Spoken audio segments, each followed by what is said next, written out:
Anda waktu itu dengan klien Anda Maybank memperlihatkan ada tanda terima ATM. Padahal sejak awal sudah dibantah oleh Winda, tidak pernah dikasih ATM. Silakan Pak Hotman. Oke, saya jawab aja dari awal. Sejak Maybank, direksi Maybank tahu pimpinan cabangnya ini bermain bank dalam bank, memakai uang itu untuk permainan forex, sebenarnya direksi Maybank itu mau membayar ganti rugi. Tapi setelah ditemukan kejanggalan-kejanggalan, direksi yang orang Indonesia tidak mungkin langsung membayar begitu saja, karena Maybank adalah bank terbesar, 175 triliun asetnya di Indonesia, yang BUMN terbesar di Malaysia pemiliknya. Jadi harus benar-benar hukumnya jelas dulu. Oke. Mengenai Artinya, satu persatu. Ya, Satu persatu artinya, sorry Pak Hotman. Artinya sebenarnya ada niat baik untuk Maybank membayar. Tapi kan klien Anda Pak, kenapa ini meledak di media? Karena Winda merasa selama ini ia ingin berkomunikasi dengan Maybank, tapi tidak pernah ada jawaban sehingga ia membuka ini ke media. Karena begitu kita temukan dari rekening pertama, tidak benar uang ini uang Winda. 1 perak pun tidak uang Winda. Seluruh uang ini adalah berasal dari uang bapaknya ditransfer beberapa kali. Ya, tapi rekening atas nama Winda bukan?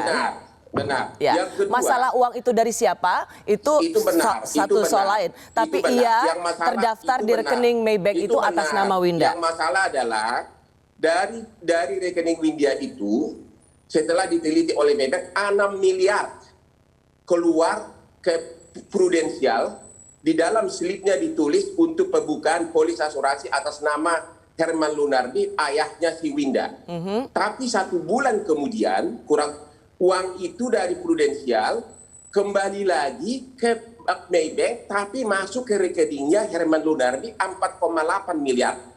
Direksi Maybank sudah ngecek ke PT Prudensial, benar nggak ini dibuka polisnya? Benar, dan uang itu didebet oleh si pimpinan cabang dari rekeningnya Winda. Tapi Winda merasa tidak memberikan otorisasi, Pak Hotman. Apakah bank boleh? Terlepas dari situ, tapi kan ini ada, makanya Maybank ingin memperjelas dulu, karena ini kan keluarganya juga. Ayahnya, dan uang ini adalah uang ayahnya. Ya. Tapi begini Pak Hotman, itu sudah dijelaskan. Bahkan bunganya di awal-awal pun masuk ke rekening ayahnya, di rekening terpisah. Ya. Jadi Maybank itu hanya mau memperjelas. Ya. Dari kemarin mereka masih membantah soal Prudensial. Sekarang tanya Prudensial. Sekarang pun walaupun ada kelemahan hukum ini, betul, Pak Hotman, ini kan soal perlindungan nasabah. Ini bisa terjadi pada siapapun, dan ini juga bisa terjadi pada uang banyak, ratusan miliar uangnya Pak Hotman di bank-bank.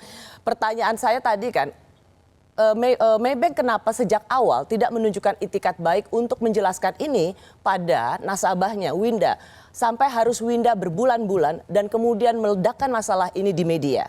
Kan artinya tidak ada itikat baik dari Maybank untuk merespons keluhan nasabah yang merasa kehilangan 22 miliar.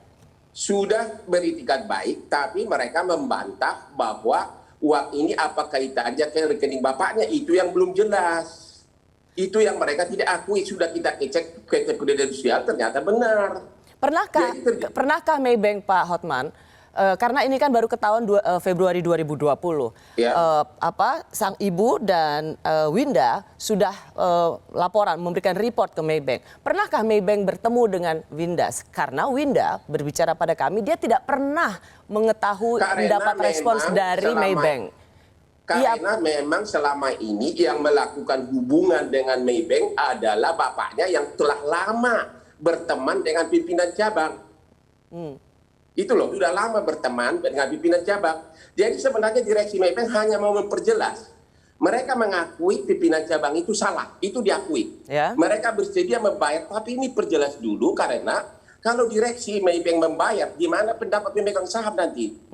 PT Prudensial sudah mengakui memang ada keluar 6 miliar atas nama bapaknya dari rekening Winda. Tapi uang itu kembali lagi ke rekening bapaknya, tapi bukan ke rekening Winda. Dan bunga-bunga pun bisa kita buktikan bahwa memang dari awal ada bunganya masuk ke rekening bapaknya.